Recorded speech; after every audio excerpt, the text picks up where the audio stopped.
Hey there everybody, welcome to the channel. I'm your host Puborama, and in today's video I am going to be giving you guys a last 24-hour warning to pick up some of the final Black Friday discount vehicles before they leave the store forever. Well, they're not going to be leaving the store forever, but you're not going to be able to buy them at 50, 40, and 30% off. So, I'm going to be breaking into the best last-minute purchases that you might consider buying. Now, I obviously should mention that there's also a DLC coming December 10th, where you're probably going to need around $10 million in the bank for that DLC, so spend wisely. But some of these vehicles, if you don't own, are kind of mandatory in my opinion, and they're going to help you grind a lot faster. So with that being said, let's get into the discounts. First of all, we have the weaponized Ignis. This is an absolute steal. It is normally $4.5 million, comes with a minigun mounted on the roof automatically. It also has a missile lock-on jammer equipped on the vehicle, and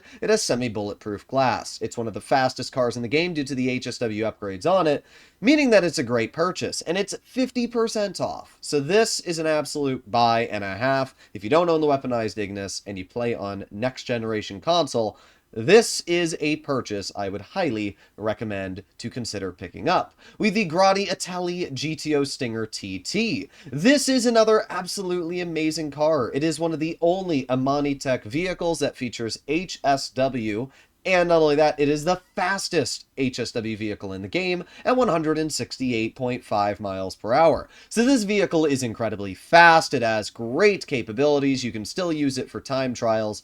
Overall, it's a fantastic car. Yes, I know, its handling is not the best, but the rest of its capabilities more than make up for it. It's a very fun car, and for 50% off this week, again, another great shout. Now, I would normally recommend the Coil Cyclone too, but honestly, after driving the car, I'm rather disappointed with its handling. It gets stuck on a lot of curbs, so I can't really say it's a great pickup, even though it is 50% off. Now we arrive to some truly important purchases. First of all, we have the Toreador. This is kind of a mandatory buy. The Toreador really is just one of the best overall vehicles in the game, featuring unlimited rockets, and not only that, a rocket boost, the ability to go underwater. It's kind of just like an incredible purchase, and it comes with the missiles equipped, which means whether you're level 1 or a level 5,000, you get them immediately, which is pretty dang important. It's also 50% off, I should mention, which makes it a great buy. We have the Vigero ZX if you want a decent HSW vehicle, although I can't really say it's that impressive, so it's an alright purchase, but I can't really recommend to go out and spend your money on it. One that I can is the Ubermacht Niobe. The Niobe is just an amazing purchase. You can find this on Legendary Motorsport for 1.3 million this week, as it is about 35% off. The Niobe is the best overall HSW vehicle in the game in terms of acceleration and top speed, going 160 miles per hour, and it has way better handling than all the other HSW vehicles I've driven. It's just a great car in general to consider picking up, so definitely keep that in your mind. If you're a beginner, the Stromberg is another great purchase. The Stromberg is normally around 2 million. This week you can pick it up for around $900,000, as again, it's got that big 50% off. The Stromberg comes with homing missiles automatically equipped, making it an absolutely amazing vehicle. I picked one up because, I mean, why wouldn't I? It's so incredibly cheap if I ever need to use it. Well, I have it accessible in my garage. And we also have the Oppressor Mark II. The Oppressor Mark II is obviously a great buy. It is 50% off. Not the Mark II, sorry, just the Oppressor. Some of you are probably like cringing with my brain dying there, but yes, this is just the Oppressor. It's normally a $2 million purchase. This week you can pick it up for $1 million. That is a super, super cheap price tag for what I consider to be a really, really solid vehicle. It's honestly great. I don't have the missiles unlocked yet through bunker research, but I fully equipped it everywhere else, and when I do get the missiles unlocked, well, I'll be fully able to just deal with whatever I need to in the Oppressor Mark II. And that brings us to really the final amazing purchase, which is the Deluxo. The Deluxo, I do own it. I don't know where the heck it is. It's not in my garage right now. But the Deluxo is also on sale, and it's 50% off, making it an amazing buy. Normally 4.3 million. This week it's 2.15. And the Deluxo is a truly underrated vehicle. It is absolutely incredible in the ability that it hovers, the homing missiles. It's great for just about every situation you'll be stuck in. I would highly recommend for anybody that wants just a great buy to consider picking up the Deluxo. It's just so good.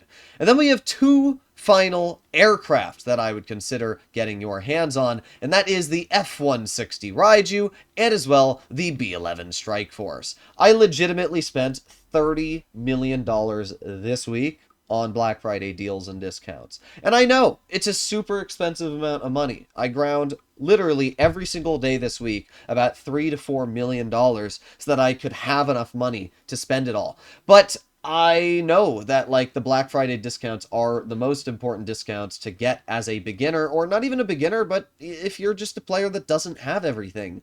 So that brings us to the final two vehicles, or should I say aircraft, to get your hands on, which, as I mentioned, are the B-11 Strike Force and the F-160 Raiju. The Raiju is normally an incredibly expensive price tag. It is the most expensive purchase in the game at 6.8 million normally, but this week you can get it for 4.8 million. It's normally very rare to even have the Raiju on sale, so the fact that you can get it is an absolutely great deal. And we have the B-11 Strike Force, which I actually find even more useful than the Raiju, for a $2.4 million price tag, which is about 1.4 million off from the normal 3.8. The B-11 Strike Force has flares, it has a barrage ability with the missiles, it also can spam homing missiles, has the ability to drop bombs, can fly very fast, outmaneuver most other jets due to its very, very tight aiming circle, and has a minigun mounted right in the front, which is explosive, making it very easy to use because it shoots directly where you're aiming. I don't love the wing-mounted miniguns because it's a little bit harder to line them up sometimes and